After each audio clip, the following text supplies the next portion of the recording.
하나님의 말씀 봉독하겠습니다. 이사야 54장 1절에서 10절까지의 말씀입니다.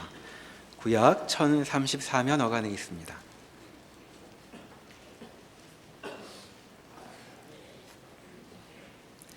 잉태하지 못하며 출산하지 못한 너는 노래할지어다. 산고를 겪지 못한 너는 외쳐 노래할지어다. 이는 홀로 된 여인의 자식이 남편 있는 자의 자식보다 많음이라. 여호와께서 말씀하셨느니라. 내 장막터를 넓히며 내 처소의 휘장을 아끼지 말고 널리 펴되 너의 줄을 길게 하며 너의 말뚝을 견고히 할지어다. 이는 내가 좌우로 퍼지며 내 자손은 열방을 얻으며 황폐한 성읍들을 사람 살 곳이 되게 할 것임이라. 두려워하지 말라. 내가 수치를 당하지 아니하리라. 놀라지 말라. 내가 부끄러움을 보지 아니하리라. 내가 내 젊었을 때의 수치를 잊겠고 과부 때의 치욕을 다시 기억함이 없으리니 이는 너를 지으신 이가 내 남편이시라. 그의 이름은 만군의 여호와이시며 내 구속자는 이스라엘의 거룩한 이시라. 그는 온 땅의 하나님이라 일컬음을 받으실 것이라. 여호와께서 너를 부르시되 마치 버림을 받아 마음에 근심하는 아내 곧 어릴 때의 아내가 되었다가 버림을 받은 자에게 함과 같이 하실 것임이라. 내 하나님께서 말씀하셨느니라. 내가 잠시 너를 버렸으나 큰 긍휼로 너를 모을 것이요 내가 넘치는 진노로 내 얼굴을 내게서 잠시 가렸으나 영원한 자비로 너를 긍휼히 여기리라. 내 구속자 여호와께서 말씀하셨느니라. 이는 내게 노아의 홍수와 같도다. 내가 다시는 노아의 홍수로 땅 위에 범람하지 못하게 하리라. 맹세한 것 같이 내가 내게 노하지 아니하며 너를 책망하지 아니하기로 맹세하였노니 산들이 떠나며 언덕들은 옮겨질지라도 나의 자비는 내게서 떠나지 아니하며 나의 화평의 언약은 흔들리지 아니하리라. 너를 긍휼히 여기시는 여호와께서 말씀하셨느니라. 아멘. 이사야 전체가 그랬듯이 역사적 배경인 북왕조 이스라엘의 멸망과 남왕조 유다의 멸망을 역사적 배경으로 하고 하나님께서 이스라엘 백성의 멸망이 하나님께 신실치 못한 일에 대한 징벌이라 분명하게 가르치십니다. 그러나 그럼에도 불구하고 이 징벌은 그것으로 끝나지 않고 구원으로 이어질 것이며 그 구원은 이스라엘만의 구원이 아니라 열방 모든 민족들의 구원으로까지 확대될 것을 예언하고 있습니다.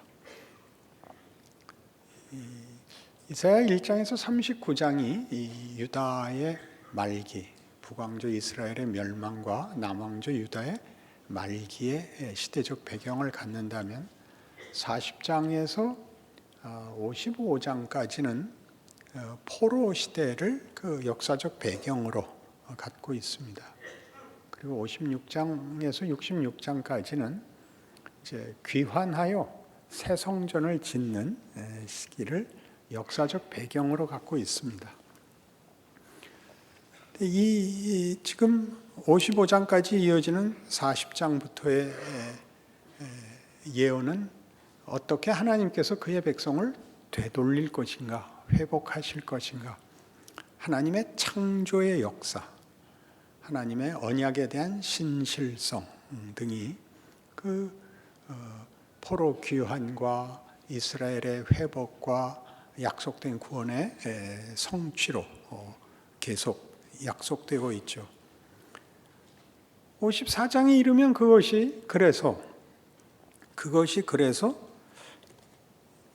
잉태하지 못하며 출산하지 못한 너는 노래할지어다. 이렇게 시간이 압축되어서 지금 고난을 당하고 있지만 결국 구원을 받을 것이니 노래하라를 넘어서서 지금 고난 속에 있고 절망 속에 있을 때 그 고난과 절망을 노래하라로까지 압축이 됩니다. 이게 무엇인가 하는 것이죠. 성경엔 이런 식의 표현이 꽤 있어서 기억해둘 말씀으로 꼭 찾아봅시다. 마태복음 5장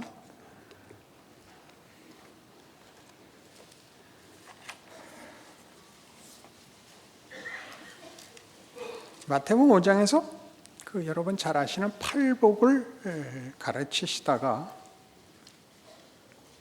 10절 의를 위하여 박해를 받은 자는 복이 있나니 천국이 그들의 것임이라. 나로 말미암아 너희를 욕하고 박해하고 거짓으로 너희를 거슬러 모든 악한 말을 할 때는 너희에게 복이 있나니 기뻐하고 즐거워하라. 하늘에서 너희의 상이 큼이라. 너희 전에 있던 선지자들도 이같이 박해하였느니라. 이 박해를 받으면 복이고 기뻐해야 된답니다. 나중에 보상을 받는다를 지나서 오늘 우리 본문이 얘기하는 것 같이 지금의 고난을 기뻐해야 됩니다. 즐거워해야 됩니다. 로마서 5장에 가면 우리 로마서 할 때 누누이 확인했던 동일한 표현이 나옵니다. 로마서 5장 1절부터 보죠. 그러므로 우리가 믿음으로 의롭다 하심을 받았으니 우리 주 예수 그리스도로 말미암아 하나님과 화평을 누리자. 또한 그로 말미암아 우리가 믿음으로 서 있는 이 은혜에 들어감을 얻었으며 하나님의 영광을 바라고 즐거워하느니라. 여긴 이해가 가죠. 하나님의 영광을 바라고 즐거워하느니라. 다만 이뿐 아니라 우리가 환난 중에도 즐거워한다. 그러니까 하나님의 영광을 바라고 즐거워하는 소망 속에 즐거워하는 것과 마찬가지로 다만 이뿐 아니라 우리가 환난 중에도 즐거워합니다. 환난을 즐깁니다. 그렇게 얘기할 수 있죠. 그럼 이런 성경이 하는 이야기들을 지금 고난을 받으면 나중에 보상을 받는다. 지금의 고생이 나중에 해결이 된다. 하는 것보다 조금 더 성경은 적극적으로 환난을 이해하라고 요구하고 있습니다. 지금 억울하지만 나중에 보상을 받을 것이다. 그런 정도가 아니라 고난이, 말하자면 지금 고통이 너희가 바라는 영광을 만드는 과정이다. 이렇게 말하는 셈이죠. 여러분이 끄떡여도 저는 믿어지지가 않습니다. 그러니 우리가 이제 성경을 대할 때 가장 놀라는 혹은 가장 많이 오해하는 것이 무엇이냐면 사람은 어떤 것을 이해하고 어떤 것을 결정할 때 그 근거를 가져야 합니다. 그런 근거를 전문적 용어로 타당성 구조라고 합니다. 그러니까 세상을 살면 세상에서 우리가 무엇을 분별하고 무엇을 결정하고 무엇을 이해할 때는 세상에서 이해되는 모두에게 공통되는 어떤 질서, 기반을 가져야 합니다. 그것이 세상에서의 타당성 구조가 되죠. 세상의 타당성 구조라는 것은 합리주의입니다. 합리주의란 이미 우리가 경험하고 사실이고 변치 않는 원칙에 근거한 이해들입니다. 그런데 세상의 타당성 구조는 보통 이해하는 것보다 훨씬 감추어진 어떤 전제 속에 있는데 그것이 과학으로 증명이 되거나 경험으로 증명이 되거나 논리로 증명이 된다 할지라도 세상이 가지는 타당성 구조는 근본적으로 절망 위에 서 있습니다. 왜 그렇죠? 죽어나가니까. 아무도 사망을 해결하지 못하니까. 그러니까 살아있는 동안에 쓰는 이해인 것입니다. 그러니까 거기서 어떤 가치를 얘기할지라도 사망을 극복하거나 사망을 외면할 수 있는, 면제받는 것은 없습니다. 그러니 이 세상에서 무슨 우리가 가치 있다고 여기는 무슨 대의 혹은 덕목 무엇을 얘기할지라도 사망을 이길 수 없다는 것은 그것이 영원한 진리일 수 없다는 것입니다. 그러나 세상은 이 전제를 놓으면 아무런 구조를 만들 수 없기 때문에 이것을 빼놓고 타당성 구조를 주장하지요. 그러면 세상은 무슨 타당성 구조를 가지는가 이겁니다. 기독교인들은 무슨 타당성 구조를 가지는가? 그것은 승리, 복, 영광입니다. 그것은 무엇 위에 서 있는 거죠? 소망 위에 서 있습니다. 부활이 사망을 이겼다는 거죠. 기독교인이 가지는 타당성 구조는 예수에게서 가장 분명하게 드러납니다. 역사적인 증거가 됩니다. 죽음을 이기시고 창조주요 섭리자요 심판자이신 아버지의 뜻을 따라 그가 죽으시고 사셨다. 그는 우리를 사랑하시며 우리를 영광으로 목적하고 있다. 이것이 기독교의 타당성 구조입니다. 그러니 우리가 둘을 늘 혼동하지요. 세상적 타당성 구조의 보상만을 요구하는 바람에 기독교는 현실은 사망이 왕노릇하는 데고, 그래서 거짓말을 해야 되고 경쟁을 해야 되고 보복을 해야 되는 그 질서가 현실이면서 믿기는 영생을 믿고 있으니 이게 늘 조합이 애매하죠. 그때마다 자기 좋게 하죠. 남에게 일어난 일은 정답을 알겠고 자기에게 일어나면 정답을 모를 그런 혼란이 우리 모두에게 있습니다. 그래서 이 일에 대하여 가장 크게 고민을 하고 교회사에 업적을 남긴 이가 여러분 잘 아시는 종교개혁을 일으킨 마틴 루터입니다. 루터는 종교개혁을 일으켰기 때문에 무슨 혁명가 가치들 많이 생각하시는데 루터가 가진 이런 신학입니다. 그 신학의 별칭을 십자가 신학이라고 합니다. 십자가 신학. 왜 십자가냐? 우리에게 십자가는 구원이고 은혜고 부활이고 승리입니다. 헌신이고 순종입니다. 그렇죠? 그럼 다시 한 번만 생각해 보십시오. 세상적 타당성 구조가 현실인 것 같이 예수와 십자가가 새로운 기독교의 타당성 구조를 이루는데 서로 모순되고 충돌되는 서로 다른 그 대조를 놓치면 세상적 타당성 구조에 근거한 헌신과 순종과 믿음이 부활을 낳는, 다시 합리주의로 돌아가 우리의 노력이 보상을 받는 것으로 둘이 묘하게 묶입니다. 실제로 성경이 하고 싶은 얘기는 뭐냐면 기독교의 타당성 구조는 신기하게도 세상이 외면한, 그러나 세상이 도망갈 수 없었던 존재, 사망을 논하고 있다는 거죠. 십자가란 고통, 배신, 의심, 왜곡, 기만, 비극, 절망입니다. 그것으로 부활을 만들어내죠. 이 부분을 기독교 안에 들어와 기독교 신앙 세계에 들어와서 예수를 믿고 하나님의 사람으로 살고 천국의 소망을 가지겠습니다라고 약속하고 이런 십자가를 통과하지 않고 영생과 보상을 받는 것으로 슬쩍 묶어놓는 바람에 하나님이 실제로 부활을 만든 십자가의 길을 외면하는, 그 십자가의 길이라는 것은 다만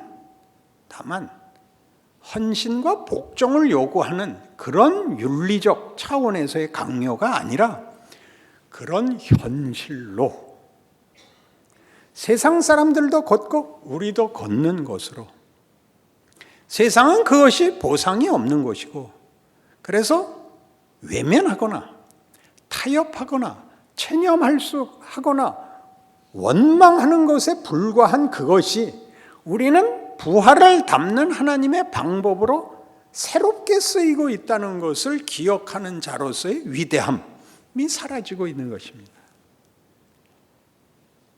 이제 본론에 살짝 들어온 것 같지 않습니다. 그러니 왜 하필 하나님은 이런 식으로 일을 하시는가라고 물어야 됩니다. 왜 십자가로 부활을 만드는가? 이게 문제죠. 절망과 비극, 죽음이 있고, 그것으로만 왜 부활을 만들어야 하는가? 왜 그것으로 승리를 만드는가? 다른 길은 없는가? 그렇게 물어야 합니다. 고난이 죄고, 고난 아닌 순적한 길을 위해서 우리 신앙생활에서도 많이 이 둘이 왜곡되어 평소에 순종하고 회개하고 그러면 남 가는 군대 안 가고 남 걸리는 감기 안 걸리고 이렇게 잘 살다가 죽을 것이라고 믿는 식의 신앙 이해 때문에 자신의 처지, 만족스럽지 않은 조건에 대한 하나님의 사람으로의 위대함이라는 것은 교회 안에 찾아보기가 어렵게 되었습니다. 고린도후서 1장에 가면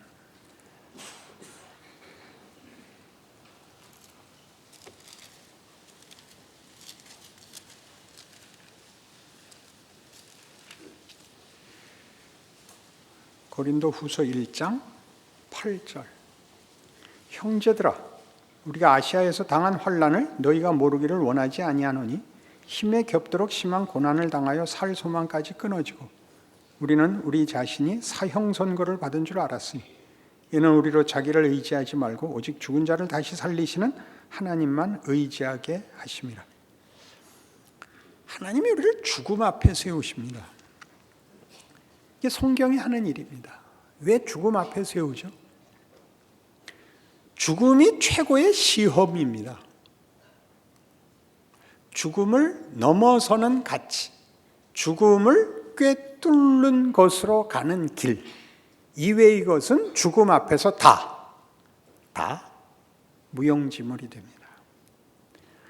그러니 여러분 마음의 생각을 해보십시오.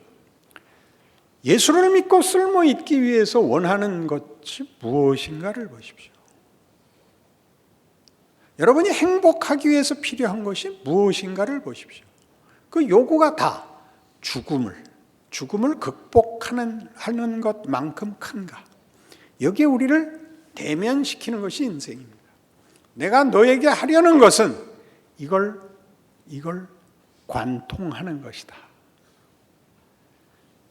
하나님이 우리에게 죽음을 대면시키는 일을 하지 않으면 우리는 하나님과 우리 사이에 하나님 좋고 나 좋고라는 타협안밖에 나오지 않습니다. 교회사에 내내 있어온 시험입니다. 서로 적당히 좋은 것. 로이드 존스는 총망받던 의사였는데 교회 가서 설교 듣다 성질이 나서 이제 설교자가 됩니다. 기독교의 가장 중요한 얘기를 하지 않더라는 거죠. 저도 그랬습니다. 제 불만도 그거였습니다. 목사하고 성도들하고 고스톱을 짜고 치더라고요. 괜찮다 해주고 감사합니다 해주고 그렇게는 못 갑니다. 그건 너무 싸구려입니다. 기독교는 그런 것이 아닙니다. 그것보다 훨씬 큰 것이라서 죽음으로 우리를 시험하거나 방해할 수가 없습니다. 죽음이 우리를 시험하거나 방해할 수가 없다면 나머지 어떤 비극적인 것도 이것만 못한 것입니다. 오해를 받는다든가 누구에게 비난을 받는다든가 누구에게 무슨 고통을 당한다든가 모함을 받는다든가 무슨 어떤 병이 든다든가 하는 모든 것은 사망이 데리고 있는 졸개들입니다. 사망을 넘어설 수 있다면 언제든지 무슨 일에서든지 마음이 평안한 것이 아니라 그것으로 타협할 이유가 없게 되죠. 우리가 당하는 현실 생활의 고난이 왜 고통스럽지 않겠습니까? 그러나 절망의 고통이 아니라 그냥 어려운 고통일 뿐입니다. 그것은 우리를 어떻게 할 수 없습니다. 그럼 아파서 병실에 누워갖고 히히덕거리고 있겠습니까? 아픈데 인상을 쓰고 있는 수밖에요. 그러나 절망이 아닙니다. 이게 하나님이 우리에게 만드는 겁니다. 이걸 통과해야 되는 이유는 우리 잘 아는 예수님의 그 고난에 관한 히브리서의 고백처럼 그가 아들이시라도 받으신 고난으로 순종함을 배워서 온전하게 되었다. 그러니까 이 고난은 하나님이 만들려는 일의 필수적인 어떤 과정입니다. 그러니까 고난이 없는 건 사기입니다. 고난은 보이는 것으로만 나오지 않습니다. 고난이 없는 사람은 뇌가 없는 것과 같습니다. 인간이라면 삶의 한계에 대해서, 자신의 존재의 불만에 대해서, 자기가 가진 갈증을 풀어낼 수 없는 인생에 대하여 누구나 고민을 하기 마련입니다. 그걸 다른 것으로 슬쩍 대체하지 마십시오. 이 사회가 가지는 이 기만적 타당성 구조, 경쟁의 승리가 행복이라고 얘기하는 것, 지위가 높은 것이 그것이 가치라고 얘기하는 것에 속으셔서는 안 됩니다. 죽음 앞에 직면해야 됩니다. 그러니 가장 무서운 게 뭐냐면 건강한 겁니다. 건강하고 시간이 많으면 죽음 앞에 서질 않습니다. 그러니 우리 교회는 우리 교우 모두가 아파서 죽을 지경이 되게 해 주시옵소서를 첫 번째 기도 제목으로 삼아야 맞습니다. 그걸 뚫지 않는 한 아무 소용이 없는 얘기들입니다. 그래 봤자 그러니까 건강하게 살다 죽었다에 불과하죠. 아무 고민 없이 죽었다. 여기 평생 아무 생각도 하지 않고 들어누운 사람이 있다. 그건 안 된다 이거죠. 하나님이 그건 안 된다.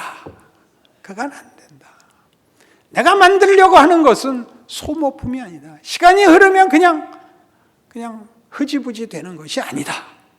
그렇게 얘기하는 것이 고난인 것입니다. 그래서 이런 문제를 보십시오. 고난이 가지는, 성경이 가지는 타당성 구조의 증거들을 보십시오. 동정녀 탄생. 처녀가 아이를 낳습니다. 처녀가 아이를 낳는다는 것은 처녀로서는 황당무쌍한 일입니다.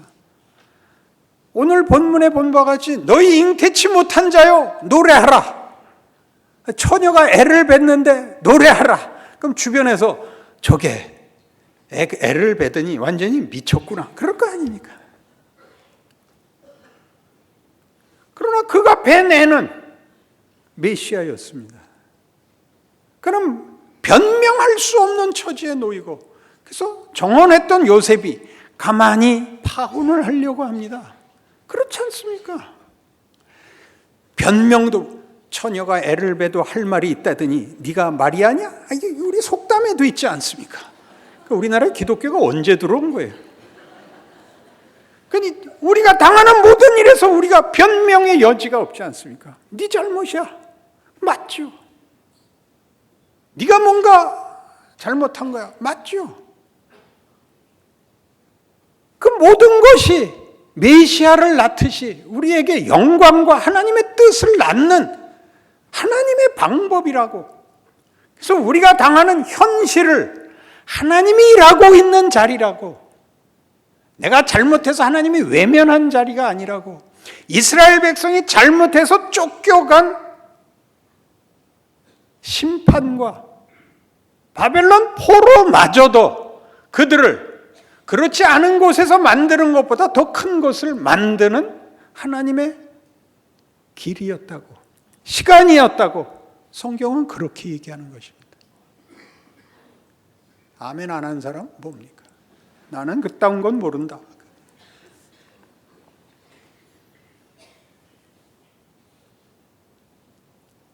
밴드 오브 브라더스라는 미국 드라마가 있습니다. 2차 대전 100일 공정부대 전투 이야기를 다뤘는데 그 그 부대에 스피어스라는 중위가 있습니다. 용감한 장교입니다. 매우 용감한 사람입니다. 죽음을 두려워하지 않고 맨 앞장에서 언제나 담대한 지휘관을 하죠. 그래서 온갖 괴담이 돕니다. 얼마나 용감한지가. 근데 그 부대에 병사 중에 하나가 겁쟁이가 전출돼서 옵니다. 총소리가 나면 참호에서 고개를 내밀지 못하고 총을 쏘지 못하고 무릎을 껴안고 웁니다. 모두에게 소문이 나고 본인도 죽을 맛입니다. 난 왜 이렇게 겁쟁일까? 난 어쩌면 좋은가? 난 사람도 아닌가 봐.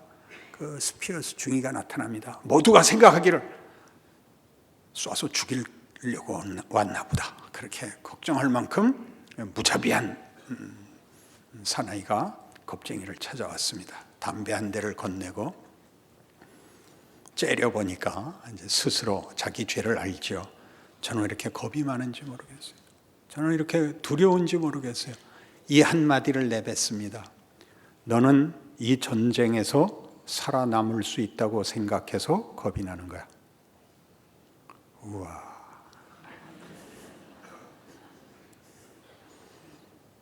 여러분이 신앙에 의심이 가는 이유는 여러분이 아무 고난도 받지 않고 천국에 갈 수 있다고 믿어서 겁이 나는 겁니다. 겁을 낼 필요가 없습니다. 죽으셔야 되거든요. 그래야 부활로 갑니다. 빨리 죽는 게 제일 유익이었다. 그 영화의 결론입니다. 노르망디에서 죽었어야 됐다. 근데 살아남는 바람에 지긋지긋한 전투를 여기까지 해왔다. 어디까지가 조크고 어디까지가 진실인지. 그래서 빌립보서 2장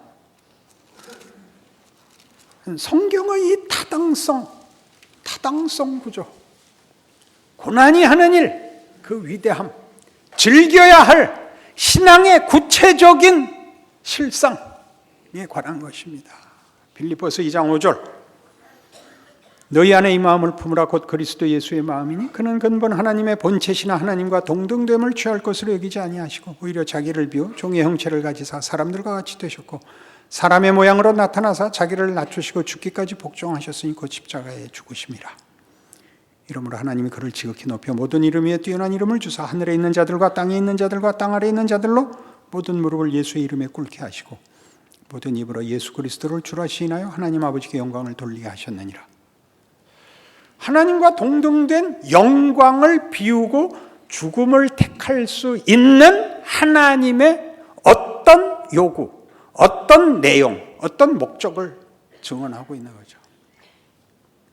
그의 가장 큰 영광을 사양하고 죽음을 택해도 좋은 그 죽음, 그 고난, 십자가라고 얘기합니다.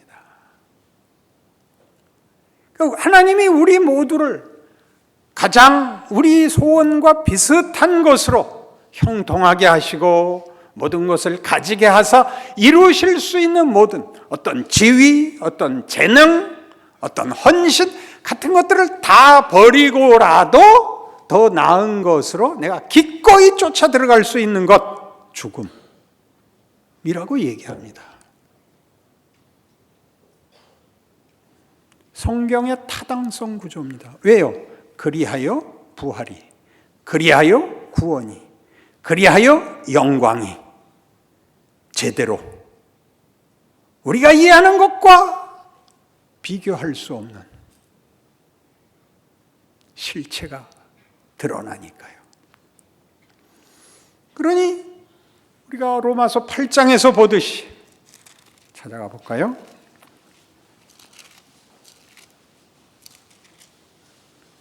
로마서 8장 14절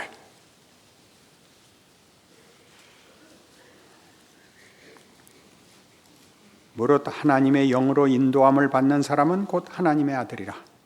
너희는 다시 무소하는 종의 영을 받지 아니하고 양자의 영을 받았으므로 우리가 아빠 아버지라고 부르짖느니라.